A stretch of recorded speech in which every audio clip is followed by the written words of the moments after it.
श्री गुरुवे नमः। गुरुर्ब्रह्मा गुरुर्विष्णु गुरुर्देवो महेश्वरा। गुरुर्साक्षात् परब्रह्म तस्मै श्री गुरुवे नमः। ओम शांति शांति शांति। प्रणाम भवन। श्री विचार सागर दर्पण स्वामी श्री मनोहरानंद जी महाराज का दिव्य ग्रंथ, जिसमें भगवान हमारा दृष्टि सृष्टि बात चल रहा है, पेज नंबर 47। आज जिज्ञासु की शंका है, हे भगवान, आपकी कृपा से यह तो समझ में आ गया कि यह बाह्य ब्रह्मांड मेरी ख्याली दुनिया नहीं, अपितु ईश्वरीय संकल्प से रचा हुआ ब्रह्मांड है।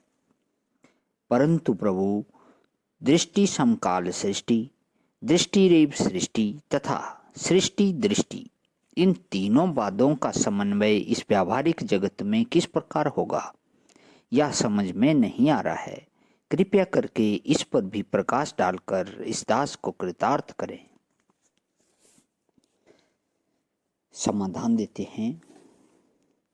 प्रिय वत्स, जैसे उस यज्ञदत्त को जब तक स्वप्न दिख रहा था तभी तक स्वप्न था, और जब दिखना समाप्त हुआ तो स्वप्न भी समाप्त। इसी कारण वह स्वप्न उस स्वप्न के ईश्वर यज्ञदत्त की दृष्टि सृष्टि थी।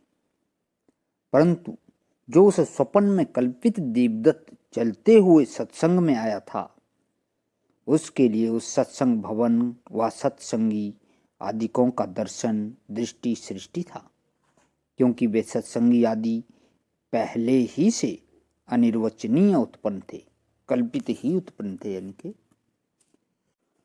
और उस स्वप्न के देवदत्त ने उन्हें बाद में देखा, ऐसी प्रतीति होती है।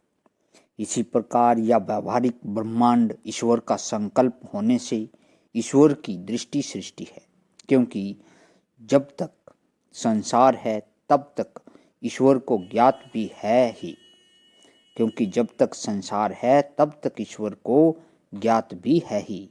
इसी कारण ईश्वर को सर्वज्ञ कहा जाता है। और चूंकि यह संसार व ईश्वरीय ज्ञान दोनों समकाल रहते हैं, इसलिए इस संसार की ईश्वरीय ज्ञान की दृष्टि से ज्ञात सत्ता मानी जाती है, और इसी कारण इस ब्रह्मांड को दृष्टि सृष्टि भी कहते हैं। परंतु हम लोग तो उस स्वप्न के कल्पित देवदत्त की तरह ईश्वर के संकल्प से कल्पित इस ब्रह्मांड के अंतर्गत हैं।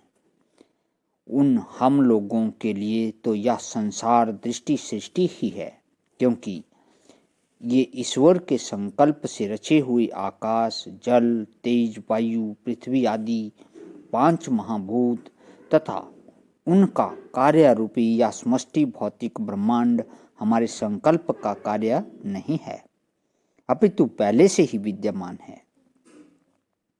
हमारी परिच्छिन्न वृत्ति जहाँ तक पहुँचती है उतने ही संसार का ज्ञान होता है, बाकी संसार अज्ञात रहता है।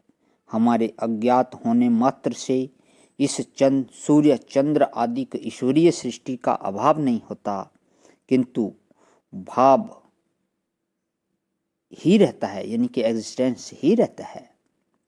इसीलिए इस व्यावहारिक जगत की अज्ञात सत्ता मानी जाती है। अज्ञात रहने पर भी सत्ता विद्यमान है। अज्ञात सत्ता मतलब अज्ञात रहने पर भी सत्ता जो है विद्यमान है, और हमारे व्यष्टि ज्ञान की दृष्टि से इसे दृष्टि सृष्टि कहा जाता है। अर्थात सृष्टि पहले से है और ज्ञान बाद में होता है, और इसी कारण ज्ञान को वस्तु तंत्र माना गया है, क्योंकि जैसी ही बाहरा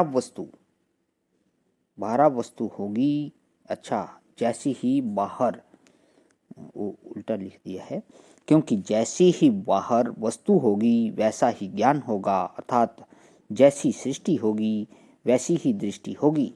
माने सृष्टि के अधीन ही दृष्टि है या ज्ञान है, ना कि दृष्टि के अधीन सृष्टि। ईश्वर की दृष्टि से तो यथा दृष्टि तथा सृष्टि और हम लोगों के लिए यथा सृष्टि तथा दृष्टि, इस प्रकार दोनों वादों का भिन्न भिन्न दृष्टिकोण से अर्थात समष्टि तथा व्यष्टि दृष्टिकोण से इस व्यावहारिक जगत में समन्वय हो जाता है। प्रणाम भगवान। ओम शांति शांति शांति।